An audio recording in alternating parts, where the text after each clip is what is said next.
ব্যবসা বাণিজ্যের ক্ষেত্রে বাংলাদেশের বড় বাধা বন্দর জটিলতা, যেখানে শ্রীলঙ্কার মতো পার্শ্ববর্তী দেশগুলোতে জাহাজ বন্দরে খালাস করতে সময় লাগে সর্বোচ্চ 24 ঘন্টা, সেখানে বাংলাদেশের প্রধান সমুদ্র বন্দর চট্টগ্রামে পণ্য খালাস ও কাস্টম প্রক্রিয়ায় লেগে যায় 7 থেকে 8 দিন।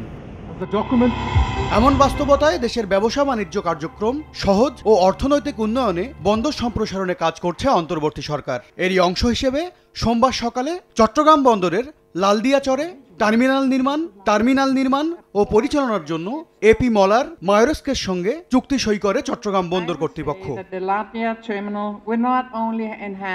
এই চুক্তির মাধ্যমে বাংলাদেশকে পণ্য উৎপাদনের হাব হিসেবে তৈরির প্রথম পদক্ষেপ হিসেবে দেখছে সরকার, জানায় পিপিপি কর্তৃপক্ষ। আগামী কয়েক বছরের মধ্যে আমরা 4টি সমুদ্র বন্দর, একটি গভীর সমুদ্র বন্দর, একটি নতুন বিমানবন্দর টার্মিনাল নির্মাণ সহ বেশ কিছু পদক্ষেপ নিতে যাচ্ছি, যা বাংলাদেশকে পণ্য উৎপাদনের হাব তৈরিতে সাহায্য করবে। চুক্তি সই নিয়ে নানা সমালোচনার জবাবে নৌ উপদেষ্টা জানান, অর্থনৈতিক উন্নয়নে অন্তর্বর্তী সরকারের এই উদ্যোগ ভবিষ্যতে বড় বিনিয়োগকারীদের আকৃষ্ট করতে ভূমিকা রাখবে। আমি আশা করব যাদের বিরুদ্ধে সন্দেহ আছে আজকে থেকে সেই সন্দেহ দূর হবে, যে এটা দেশের জন্য, জাতির জন্য এই ইন্টারিম সরকারের সবচেয়ে বড় অবদান।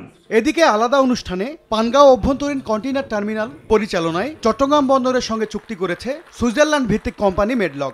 Reverse are used for taking container বিভিন্ন ডিস্ট্রিক্টে নিয়ে যাওয়া, বিভিন্ন অঞ্চলে নিয়ে যাওয়া। আমি আশা করি এটা শুরু হয়েছে, ভবিষ্যতে এটা হবে। এই চুক্তির মাধ্যমে বছরে পানগাঁও বন্দরে কন্টেইনার হ্যান্ডলিং সক্ষমতা বাড়বে 1,60,000 TEUS, এমনটাই আশা সরকারের।